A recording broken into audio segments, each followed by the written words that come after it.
Hello, everyone. Welcome to my channel, our channel. Uh, my name is Christiana Davidson, and I'm a psychotherapist and a hypnotherapist, and I'm very honored to work in this area of narcissistic abuse in the family system and how it impacts us as adults.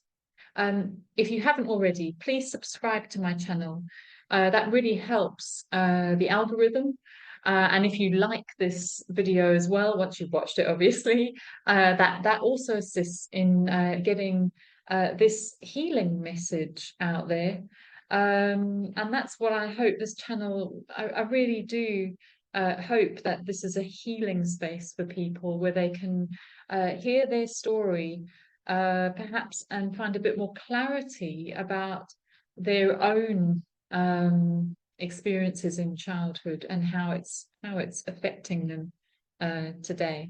So the topic for the video today is symptoms of narcissistic abuse in childhood, and this is a key one: criticizing your own experience and interpretation of others' actions and words. So basically, what we're talking about here is how having a narcissistic parent grooms you to doubt your own interpretation of others' actions and behaviors later in life, others' words as well. In other words, you end up inadvertently supporting others in devaluing and gaslighting by criticizing your own experience or your own interpretation. And when I say that, your own interpretation of what they've said to you, or your own interpretation of what they've done, your sense in your gut when you're with them about what they're actually saying that may be different to what you're picking up on, their energy even. So why is this an issue? Well, in childhood, you were gaslit and belittled and constantly encouraged to question your own feelings, your interpretations, the meanings that you attach to things that your parents said or did that were not quite aligning with the good mother image or the words that they used. So what we're talking about here is cognitive dissonance. What is cognitive dissonance? It's like there's two beliefs happening at the same time. There's two different things, and you're trying to somehow make sense of them because they're not quite aligning, they're not matching up. So for example, your narcissistic parent may have said something along the lines of, "Oh, you know I love you so much and that I think the world of you." And they say this just after having said that, "I often wish I'd married my Italian boyfriend. You know, my life would have been so different." Oh. So two different messages there. Or, for example, "Oh, hi, honey," while in front of others and picking you up from school. And then as soon as you get in the car, a look of rage comes across her eyes. Two different messages. Or, "No, I didn't mean that when I said you've always loved your food and have an enormous appetite.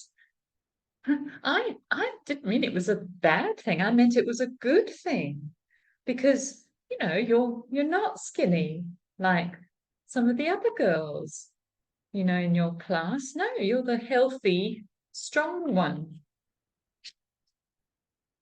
Or, "Oh, don't be so sensitive all the time. I only said that you caused my headache because, you know, I just needed a bit of space. Of course I love spending time with you. Or I did not say it like that. Oh, gosh, here we go again. Twisting my words around and making me out to be some kind of cruel, horrible person. Oh, that is not what I said or how I meant it when I said, you are so like your father. He can't be trusted and is a dark horse. I was meaning him, not you. He's like that all the time, but you're like him in other ways, not those. And I mean, sometimes we do have to have a bit of a chuckle here because, when you listen to it back, it is quite comical. But you can hear how this can cause such confusion in a child. It's, the cognitive dissonance is real. It's gaslighting. Let's be honest here. And it sets you up to be very, very wary and cautious of your own immediate interpretation, of your own immediate experience of other people's behaviors and their words and their presence, their body language. You have to doubt it. When you pick up something negative or a bad energy, you have to doubt that. That's what you're groomed to do. You have to doubt that immediately and question yourself. You learn to assume that, no, they don't mean anything hurtful or horrible, even though it sort of sounds and feels like it. And that it's your immediate assumptions, your gut feelings that are incorrect. Those are the problem. There's something a bit wrong in you for picking up that. And then, of course, as soon as you experience cognitive dissonance in later life, you go into a bit of an anxiety response. You start going over and over again what they said or did in search for evidence that you're just being too sensitive, or that, no, they didn't mean that. Of course they didn't. Why would they? Why would they do that hurtful thing? Or why would they say that and mean something horrible? That must not be what they said, surely. And you start questioning yourself, why am I thinking that they're rejecting me? Why am I thinking that they don't like me? That's just my interpretation again. And so you talk yourself into devaluing your interpretations, your experience, and you sort of put them on a pedestal to be apologized to for your sensitivity. You may even find yourself, explaining to them, look, I can be very sensitive at times, and I'm so sorry, I picked up the wrong thing here, and, or you might feel embarrassed, in fact, about your being overly sensitive or being incorrect at your interpretations of their abuse. But the thing is, all along you were right. This is the tragedy. You've been so nurtured to doubt your experience of other people's words, their actions, their text messages, and your recollection of what they've said as well is also always in doubt. That you almost feel embarrassed by being you. You end up siding with the bullies and the abusers, and you stay in toxic relationships, thus enabling your own devaluation. You feel that there is something wrong with you and your interpretations, and you look outside to others. Then you have to get their opinion, to just check in with them, to reality test. Look, this is what happened. do you think it's right that I felt like this, or that I interpreted it in this way? What's the correct way to have interpreted this? And so you give your power away.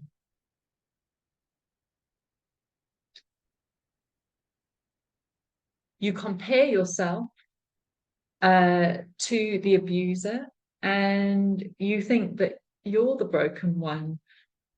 You know you're the issue here. They don't have an issue. You do.